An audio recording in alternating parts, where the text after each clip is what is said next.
gamers. So first of all, I would like to thank everyone for all the support I've gotten recently. I really appreciate that. You guys keep the fire burning, so to speak. Today I'm gonna be doing a guide for you guys on Musket, specifically in a war environment. And the plan is to just go through some different points, right? That I have in mind.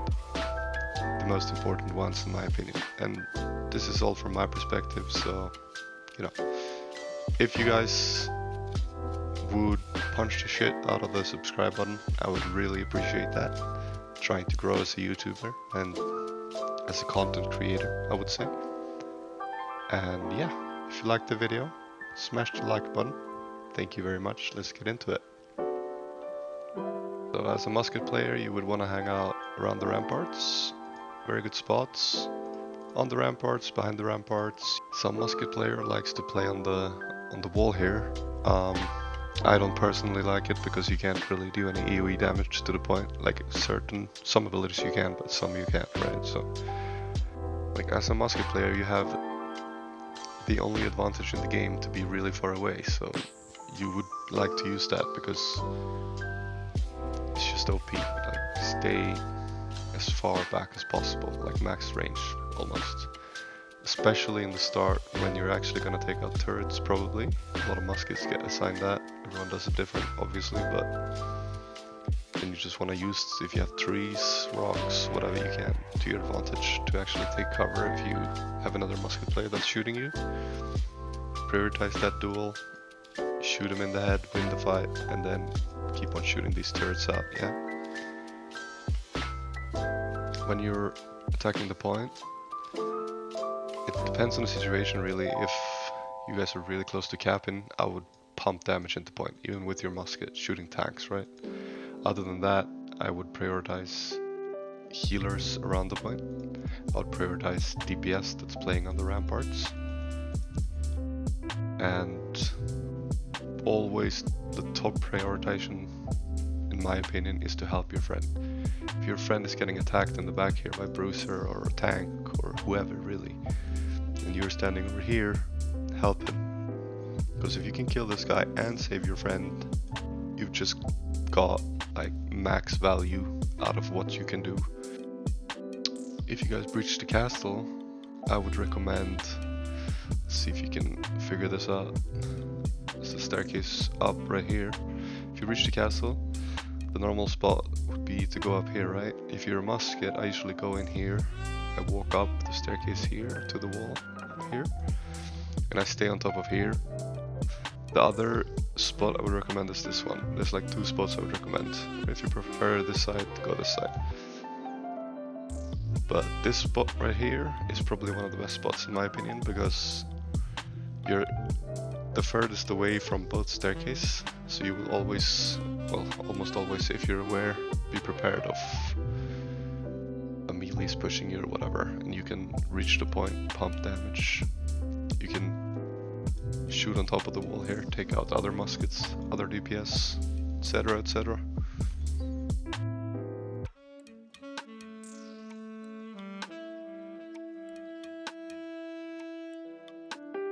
Okay, here's a situation in a war where I was not aware enough, getting jumped. Okay, so first of all here, I am making sure if I'm caught in a grab, if I'm caught in whatever really, I know I'm about to get hit, do not turn around. That's like the most common mistake that people actually do. Make sure you're facing the guy who's attacking you, right? Because you don't want to take a punch in the back, because he's gonna automatically crit you, right?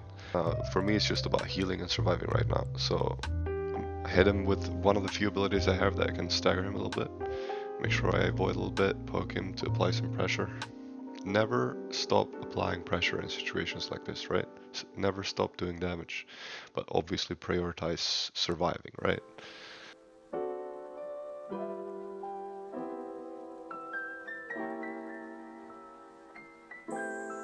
As soon as he turns away from me, I start shooting him again. Now this guy goes for me again. This time I'm full HP, I'm confident.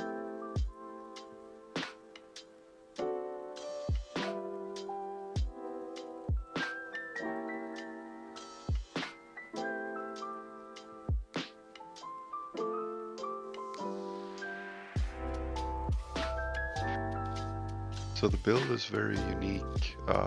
You have to think about your awareness and your positioning a lot. If you do it right, it's very effective. You can pump a lot of damage, and for me it works. I usually don't get more than 2 deaths per war. So as long as you have a good positioning, good awareness, and a team that backs you up, you're gonna be fine. Another thing that's really important when you're actually like playing where you are, that you should add to your playstyle, if you're not already doing it, is to use the Alt key to constantly look around you between your shots when you're reloading. Like as soon as you get a chance, like get that in your behavior to look around you, to be aware of the situation around you, right? I just show you a situation where I wasn't aware and I almost died because of it, because you're so squishy, right?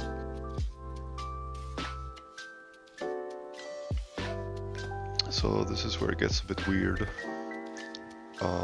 I personally have always liked 200 dex, 250 int, because I'm a big powder burner, and I used to play Musket, fire staff, so it was only natural to play that. As you can see, I do topazes in both my weapons, so it actually scales with int, which will be the higher stat, with int food, right? I'll go past 250 int. A lot of people do 300 dex, 190 int. I personally like powder burn a lot, because you can basically tag people and keep them out of the fight for 20 seconds plus with all the damage it's gonna take on them. And that is just as good as killing someone, in my opinion. It's a lot of value.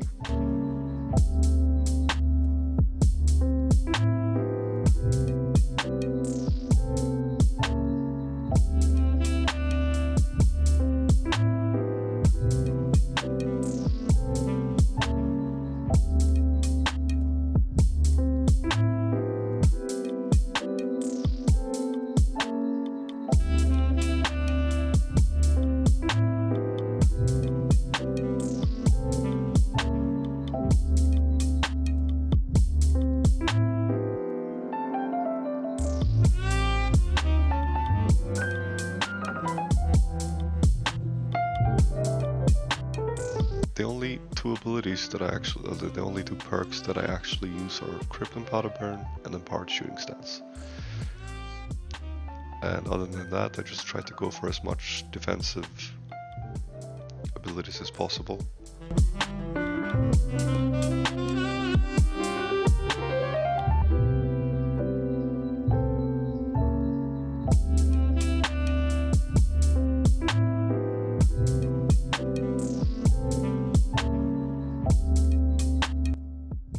There you have it, guys. I hope you guys enjoyed my perspective of a musket guide. I tried to teach you guys the most important ones and show you what I do.